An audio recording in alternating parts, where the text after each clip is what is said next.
प्रश्न क्या है? और मेरा प्रश्न यही है कि राम भगवान और रावण भगवान शिव जी के दोनों भक्त हैं, पर दोस्ती क्यों नहीं हुई? रावण भगवान है? रावण भगवान नहीं है, सॉरी। क्या है? कंस। कंस है? कंस तो अलग है। रावण कौन है? राम भगवान है या रावण?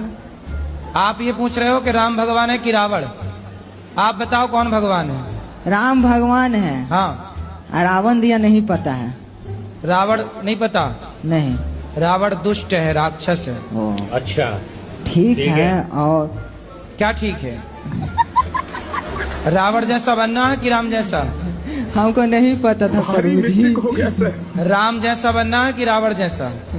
हम राम भगवान को पूजा करते हैं, हम माला भी करते हैं। हमको सिखा दिया है। और मैं पागल नहीं है, डॉक्टरों ने